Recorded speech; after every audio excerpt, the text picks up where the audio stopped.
الحمد لله الحمد لله رب العالمين.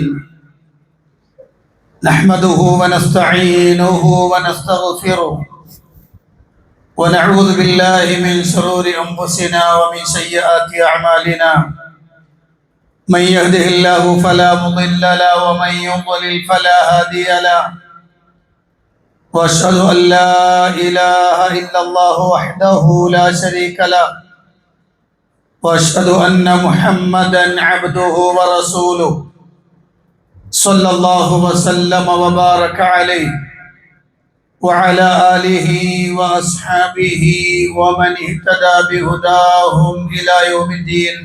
أما بعد، فإن أصدق الحديث كتاب الله، وخير الهدي هدي محمد صلى الله عليه وسلم، وشر الأمور محدثاتها، وكل محدثة بدعة، وكل بدعة ضلالة، وكل ضلالة في النار.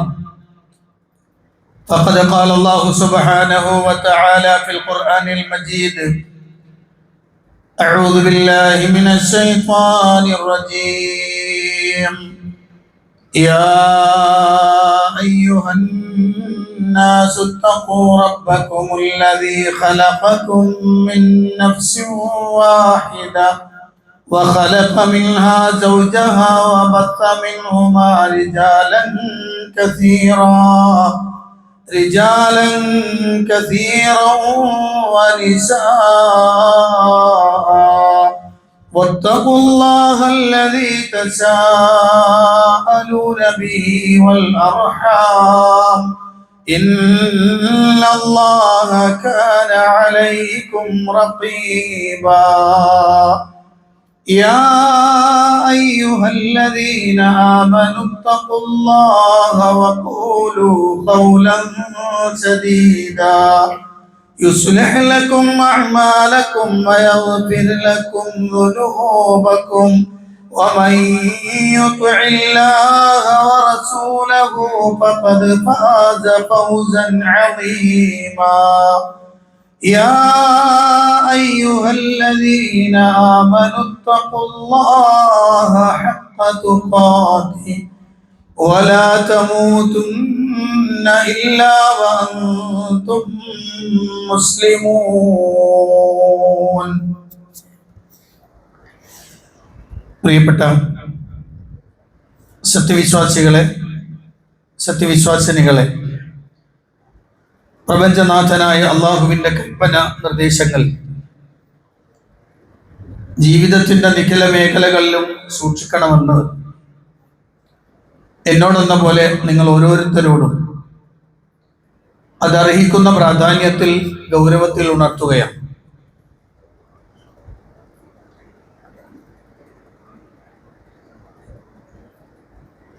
അല്ലാഹു സുബ്ഹാനഹു വ തആല വിശ്വാസി സമൂഹത്തിന് നിർബന്ധമാക്കിയിട്ടുള്ള അനുഷ്ഠാന കർമ്മങ്ങളിൽ വളരെ പ്രാധാന്യമുള്ള ഒന്നാണ് ഹജ്ജ്. ആ ഹജ്ജിൻ്റെ മാസമാണ് നമ്മിലേക്ക് കടന്നു വരാനിരിക്കുന്നത്.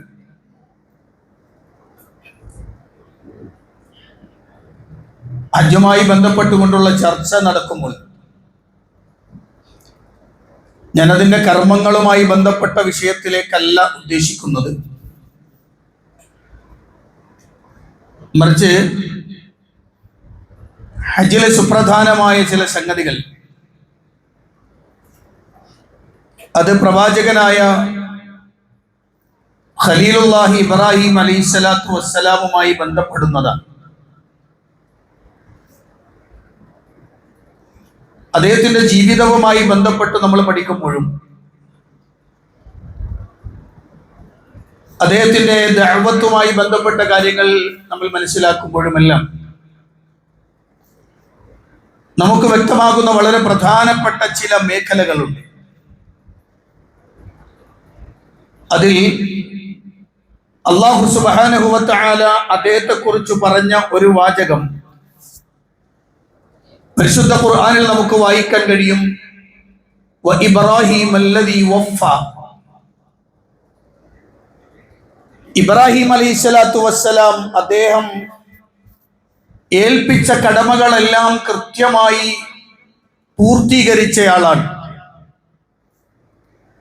ഇബ്രാഹിം അലൈഹിസ്സലാത്തു വസ്സലാമിന്റെ ജീവിതത്തിന്റെ തുടക്കം മുതൽ നമ്മൾ പ്രത്യേകം പഠന വിധേയമാക്കേണ്ടതുണ്ട്. ഞാൻ അതിലെ ഒരു പ്രധാനപ്പെട്ട ഭാഗം ഹജ്ജിന് പോകാത്ത നമ്മളുമായി ബന്ധപ്പെട്ടുകൊണ്ട് വരുന്നത് കൊണ്ട് മാത്രം അതൊന്ന് സൂചിപ്പിക്കുകയാണ്. അല്ലാഹു സുബ്ഹാനഹു വ തആല ധാരാളം പരീക്ഷണങ്ങൾ അദ്ദേഹത്തിന് നൽകിയിട്ടുണ്ട്. ആ പരീക്ഷണങ്ങളിൽ വളരെ പ്രധാനപ്പെട്ട ഒന്നായിരുന്നു അദ്ദേഹത്തിന്റെ പ്രായത്തിന്റെ അങ്ങേത്തലക്കലേക്ക് എത്തുന്ന സമയത്ത് അള്ളാഹു നൽകിയ സന്താനമാണ് ഇസ്മായിൽ അലൈഹിസ്സലാത്തു വസ്സലാം. ആ ഇസ്മായിൽ അലൈഹിസ്സലാത്തു വസ്സലാമിനെ അറുക്കുവാനുള്ള കൽപ്പന അല്ലാഹു സുബ്ഹാനഹു വ തആല നൽകുന്നത് പരിശുദ്ധ ഖുർആൻ അല്ലാഹു സുബ്ഹാനഹു വ തആല നമ്മളെ പഠിപ്പിക്കുന്നുണ്ട്. അതൊരു ബലാ ആണ്, ഒരു വലിയ പരീക്ഷണമായിരുന്നു എന്നാണ്. ആ പരീക്ഷണ ഘട്ടത്തെ ഇബ്രാഹിം അലൈഹിസ്സലാത്തു വസ്സലാമും ഇസ്മായിൽ അലൈഹിസ്സലാത്തു വസ്സലാമും വിജയകരമായി കടന്നു പോകുന്നത് പരിശുദ്ധ ഖുർആനിൽ നമുക്ക് വായിച്ചാൽ കാണാം. ഞാൻ ഒന്ന് രണ്ട് വാചകങ്ങൾ മാത്രം ശ്രദ്ധയിൽപ്പെടുത്തുകയാണ്.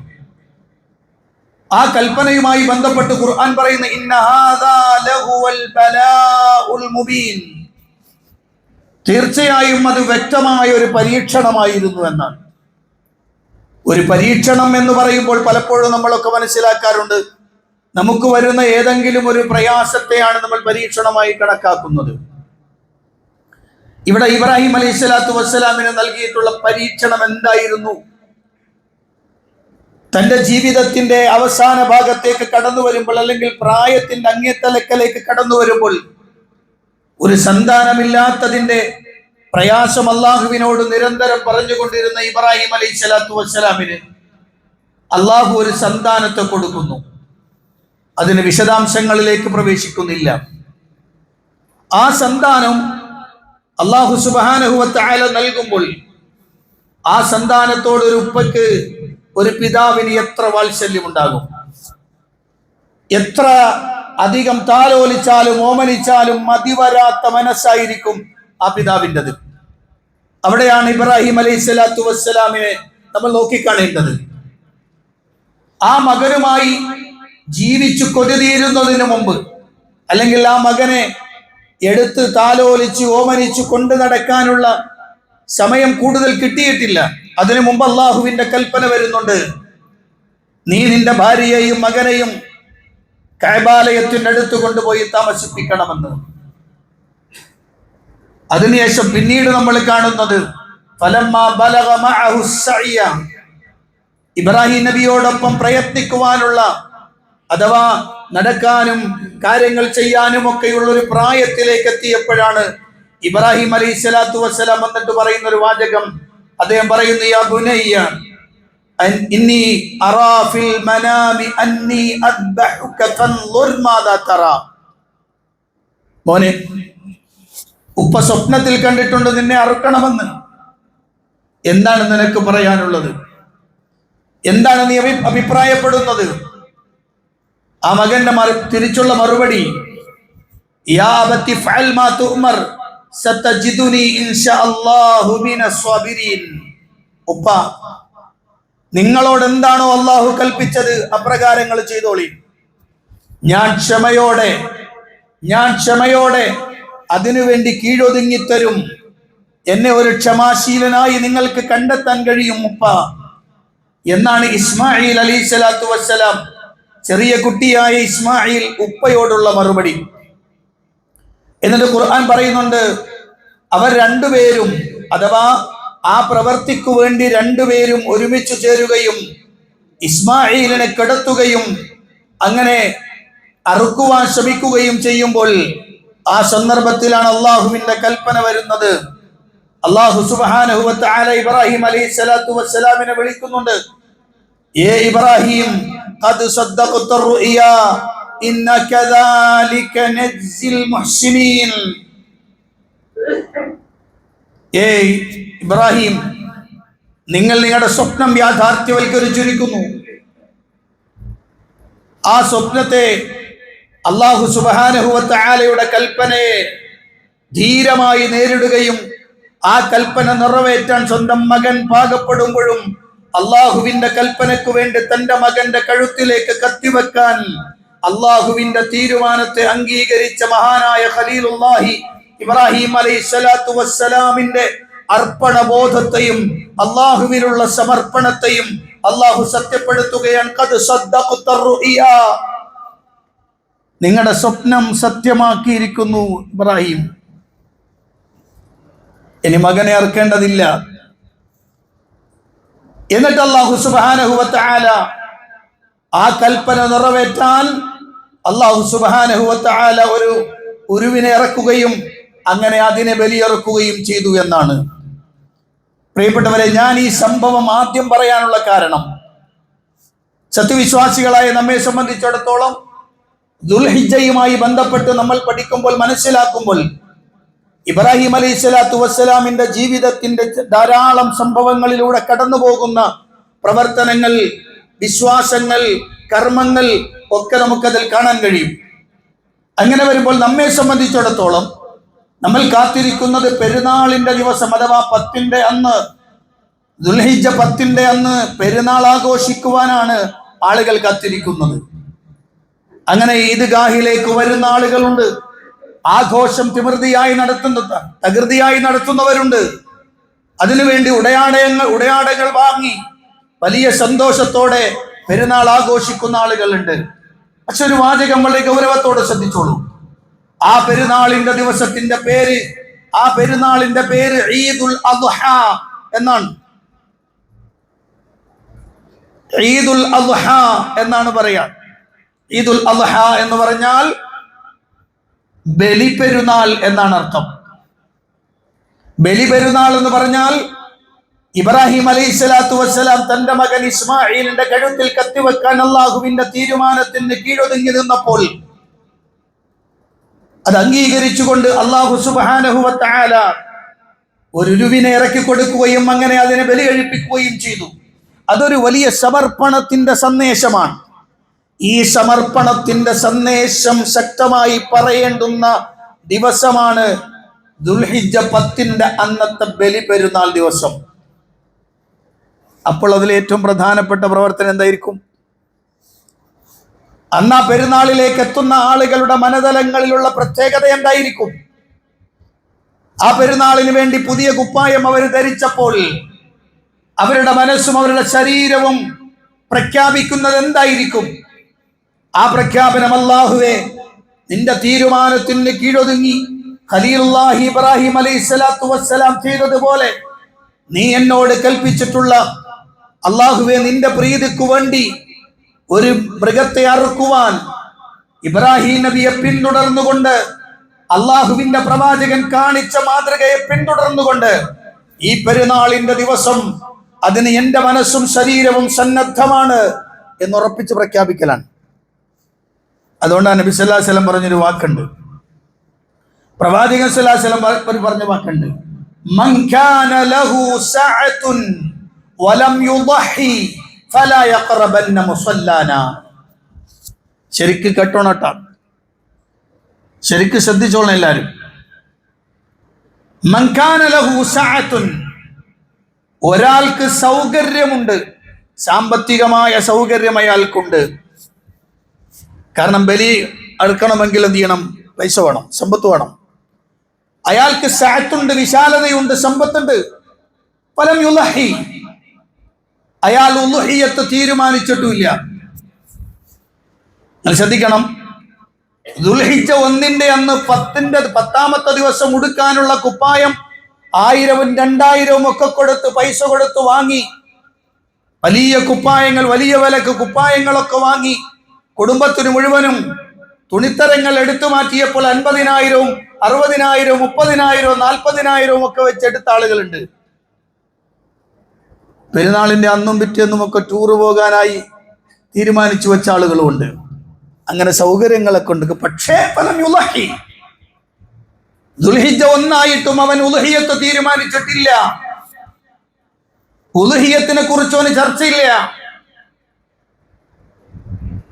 ഒരു മാട് ആടാണെങ്കിൽ ഒറ്റക്കറക്കാം, ഒരു മാടിനെ ഉപയോഗിക്കുകയാണെങ്കിൽ പോത്തിനെയോ മൂരിയോ അങ്ങനെയൊക്കെ വേണമെങ്കിൽ ചെയ്യുകയാണെങ്കിൽ 7 ആൾക്ക് വരെയും അതിൽ പങ്കാകാമല്ലോ. 7 ആൾക്ക് വരെയും പങ്കാകാം. എങ്കിൽ അതിലൊരു വിഹിതം എന്റേതിരിക്കട്ടെ, ഒരു 10 റുപ്യയോ. ഓരോ സ്ഥലത്തും കന്നിന്റെ വിലക്കനുസരിച്ച് വ്യത്യാസം വരാം. ഒരു 10 റുപ്യ, സാധാരണ കുറച്ചൊരു നല്ലത് നോക്കി ഒരു 10,000 റുപ്യ ഒരു ഷെയർ. അപ്പോൾ ഒരു 70 റുപ്യ കന്നിന്റെ വിലയും അതിന്റെ മറ്റു ചിലവും എല്ലാം കൂടെ കൂട്ടിയിട്ടാണ് നമ്മൾ ഷെയർ പറയുക. ഒരു 10,000 റുപ്യ തനിക്കും തന്റെ കുടുംബത്തിനും വേണ്ടി ഉളുഹിയത്തിന്റെ ഷെയർ കൊടുക്കാൻ സാധ്യതയുണ്ടായിട്ടും ചെയ്യാൻ കഴിഞ്ഞിട്ടും അത് തീരുമാനിക്കാത്തവൻ ഫലാ യഖറബന്ന മുസല്ലാന, നമ്മുടെ നിസ്കാര സ്ഥലത്തേക്ക് അവർ വരേണ്ടതില്ല. ഈദ്ഗാഹിനെ കെട്ടും കെട്ടി പോരേണ്ടതില്ല. അതിന് സാധ്യമാകുന്ന ആളുകൾ ചെയ്തിട്ടില്ലെങ്കിൽ അവരങ്ങോട്ട് വരണ്ട. എന്തിനാ പിന്നെ കുപ്പായിട്ടേച്ച്? സാധ്യമാകാത്ത ആളുകളെ കുറിച്ചല്ലോ ഞാൻ പറയണത്.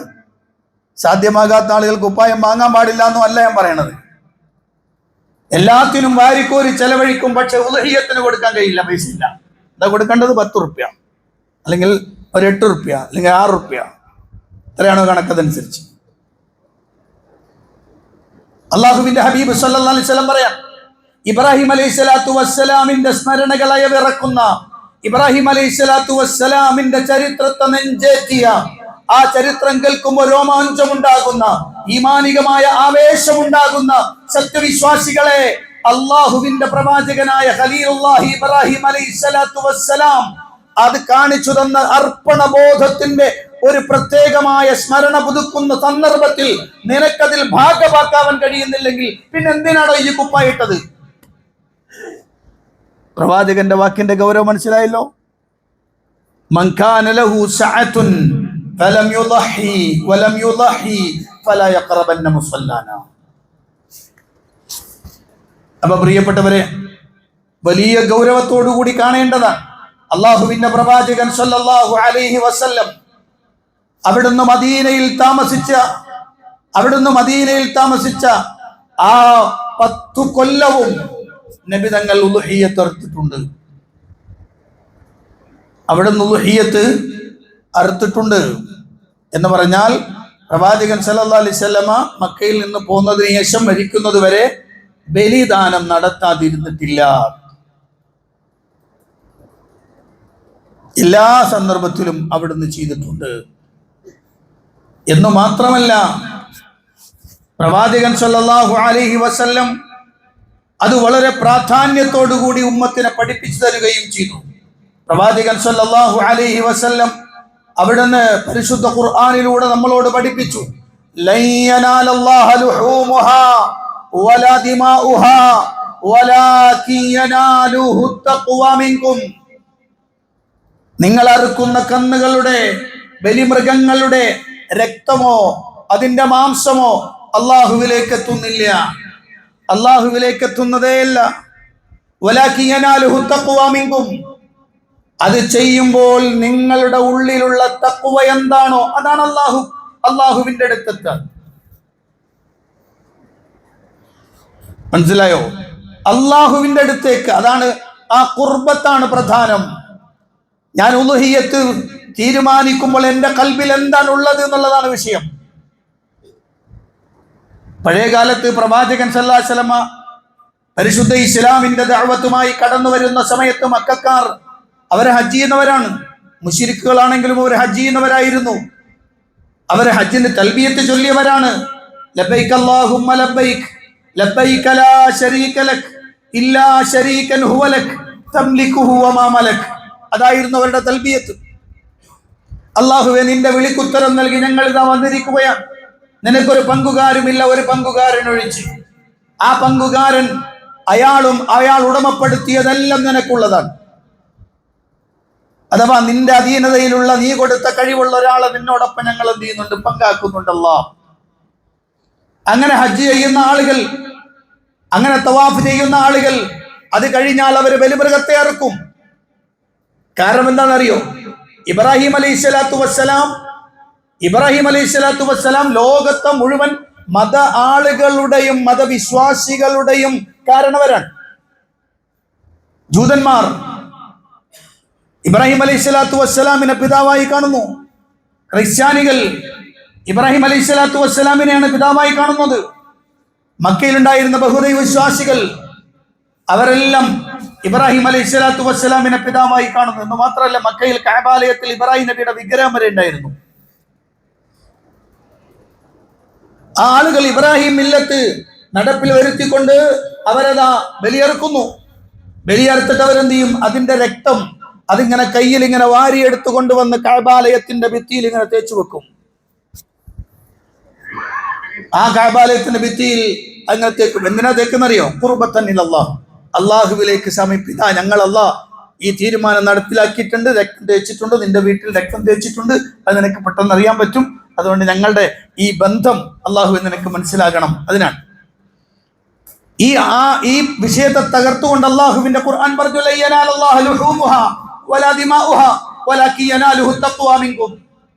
കുറെ രക്തം ഒലിപ്പിച്ചത് കൊണ്ടല്ല, കുറെ മാംസം വെട്ടിക്കൂട്ടിയത് കൊണ്ടുമല്ല, മറിച്ചത് ചെയ്യുമ്പോൾ നിങ്ങളുടെ ഖൽബിലുള്ള തഖ്വ എത്രയാണ്, അള്ളാഹുവിനോടുള്ള ബന്ധം എത്രയാണ്, അള്ളാഹുവിന്റെ മുന്നിലുള്ള നിങ്ങളുടെ ഭയഭക്തി എത്രയാണ്, അത് മാത്രമാണ് വേണ്ടത്.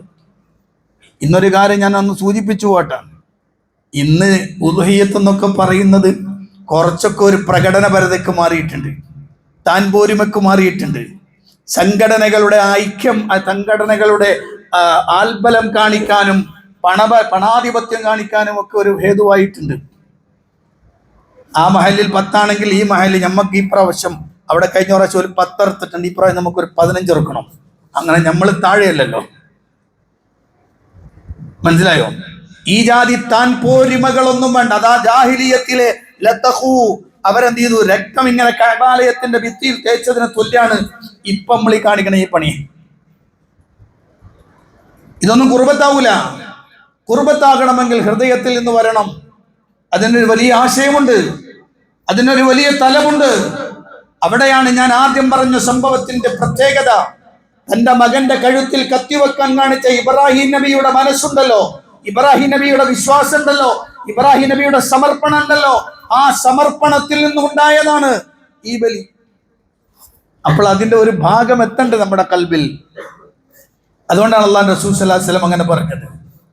പരിശുദ്ധ ഖുർആൻ പറഞ്ഞത് അല്ലാഹുവിന്റെ ചിഹ്നങ്ങളിൽ പെട്ടതാണ് എന്നാണ്.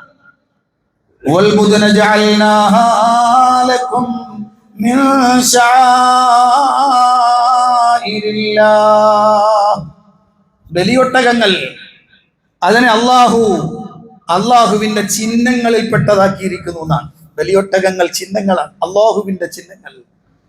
കാരണം അതങ്ങനെ നിശ്ചയിച്ചതോടുകൂടി അള്ളാഹു സുബ്ഹാനഹു വ തആല അവന്റെ ശആഇറുകളിൽ അത് അള്ളാഹുവിൻ സുബ്ഹാനഹു വ തആല അവന്റെ ചിഹ്നങ്ങളായി നമ്മളോട് പ്രഖ്യാപിക്കുകയും ചെയ്തിട്ടുണ്ട്.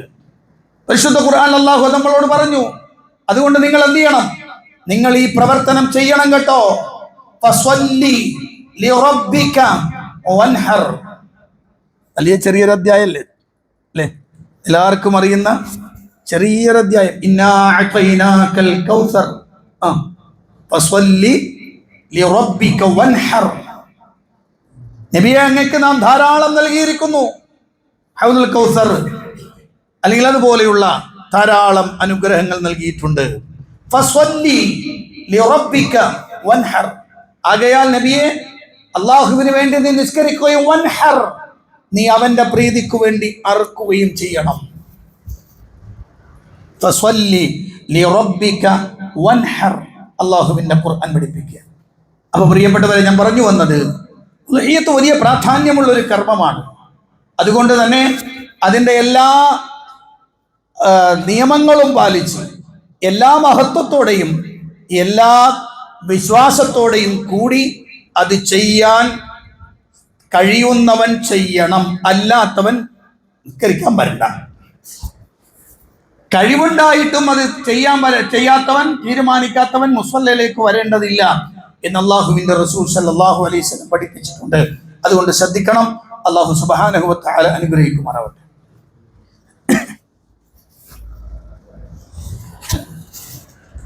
അൽഹംദുലില്ലാഹി റബ്ബിൽ ആലമീൻ. അസ്സലാത്തു വസ്സലാമു അലാ അശ്റഫിൽ അംബിയാഇ വൽ മുർസലീൻ നബിയിനൽ ഹബീബ് മുഹമ്മദിൻ സ്വല്ലല്ലാഹു അലൈഹി വസല്ലം വഅലാ ആലിഹി വസ്വഹ്ബിഹി വമൻ തബിഅഹും ബിഇഹ്സാനിൻ ഇലാ യൗമിദ്ദീൻ. അമ്മാ ബഅദ്. ഇത്തഖുല്ലാഹ ഇബാദല്ലാഹ്. പ്രിയപ്പെട്ട സത്യവിശ്വാസികളെ, വിശ്വാസിനികളെ, അള്ളാഹുവിൻ്റെ കൽപ്പന നിർദ്ദേശങ്ങൾക്കനുസരിച്ച് ജീവിക്കണമെന്ന് ഒരിക്കൽ കൂടി എന്നോടും നിങ്ങളോടും ഉണർത്തുകയാണ്. ഉലഹിയത്തുമായി ബന്ധപ്പെട്ടുകൊണ്ട് ഒന്ന് രണ്ട് കാര്യങ്ങൾ കൂടി ഒന്ന് സൂചിപ്പിക്കുകയാണ്. അതിലൊന്ന്,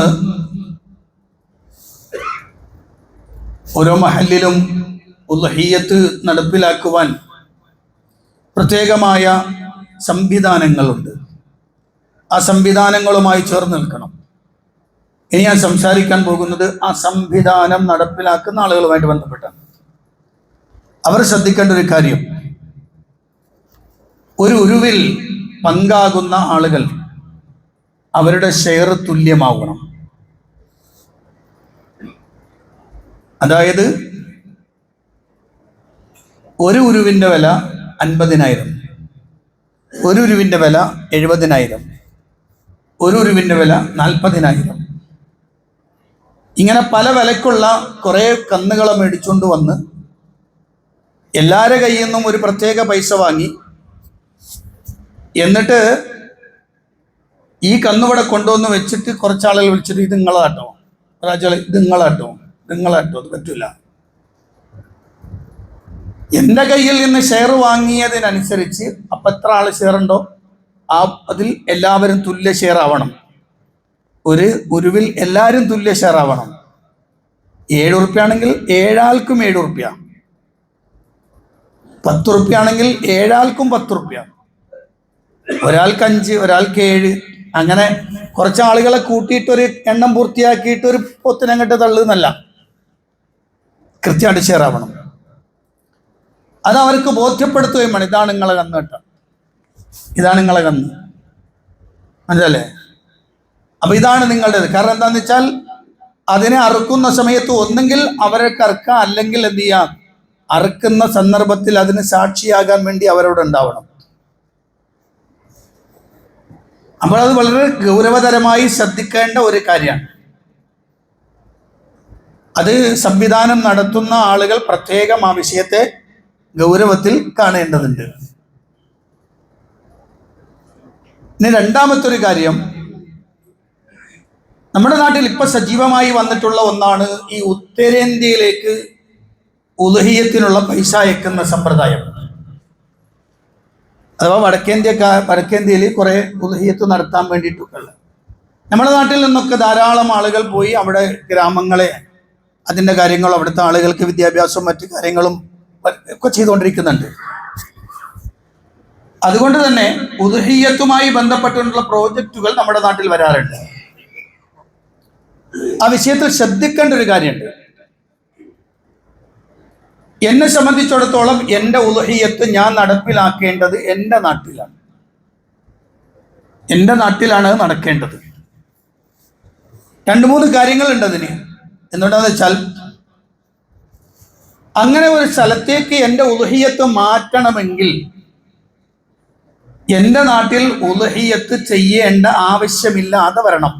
എന്ന് പറഞ്ഞാൽ ഇവിടെ അതിൻ്റെ ഇറച്ചി വാങ്ങാൻ ആളില്ല,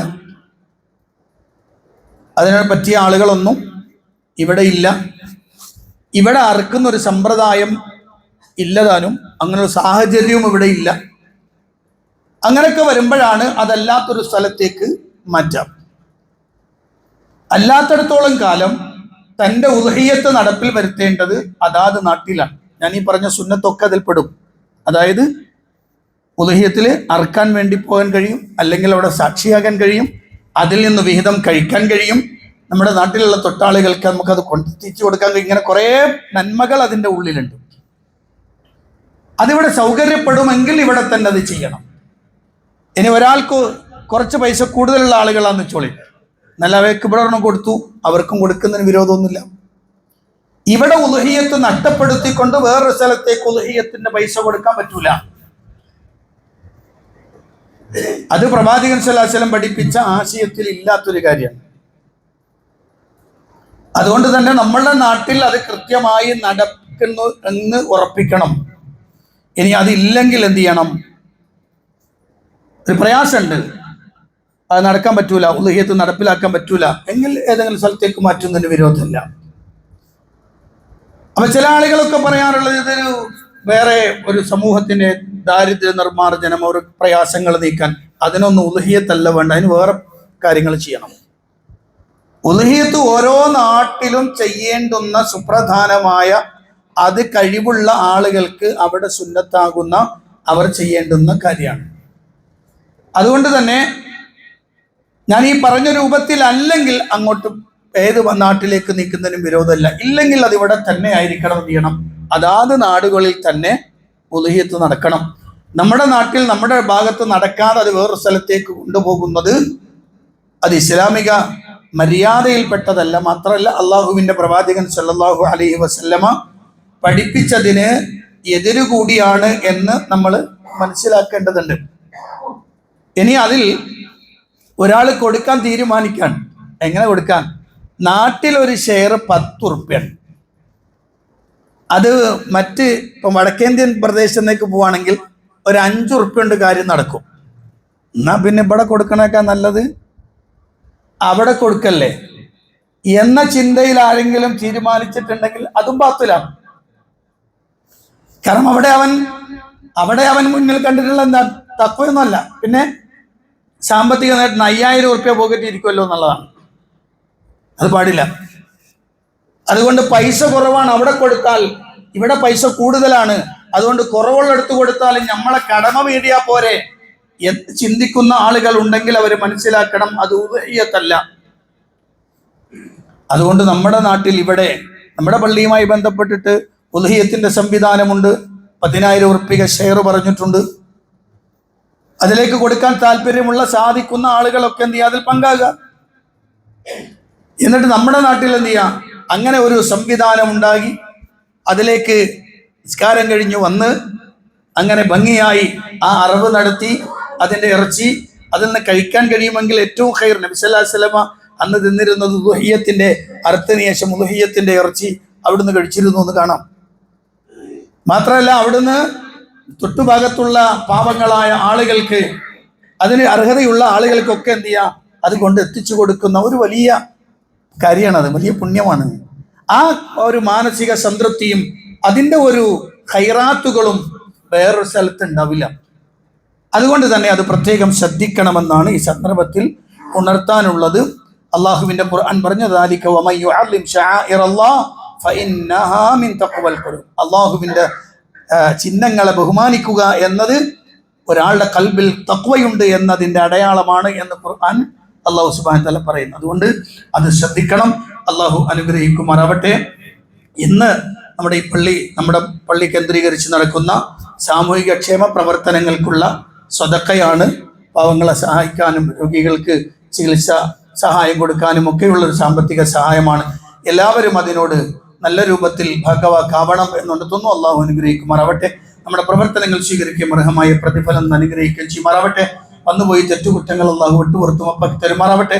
മരണപ്പെട്ടവർക്ക് അള്ളാഹു മഗ്ഫിറത്തും റഹ്മത്തും പ്രദാനം ചെയ്ത് അനുഗ്രഹിക്കുമാറാവട്ടെ. രോഗം കൊണ്ട് വലയുന്ന ആളുകൾക്ക് അള്ളാഹു രോഗശമനം നൽകി അനുഗ്രഹിക്കുമാറാവട്ടെ. അല്ലാഹുമ്മ ഗ്ഫിർ ലിൽ മുഅ്മിനീന വൽ മുഅ്മിനാത്ത് വൽ മുസ്ലിമീന വൽ മുസ്ലിമാത്ത് അൽ അഹ്യാഇ മിൻഹും വൽ അംവാത്ത് ഇന്നക മുജീബുദ് ദഅവാതി വഖാദിൽ ഹാജാത്ത്. اللهم اعز الاسلام والمسلمين واذل الشرك والمشركين. اللهم دمر اعداءنا واعداء الدين بما شئت وكيف شئت يا ذا الجلال والاكرام. ربنا آتنا في الدنيا حسنه وفي الآخرة حسنة وقنا عذاب النار. آمين برحمتك يا أرحم الراحمين والحمد لله رب العالمين.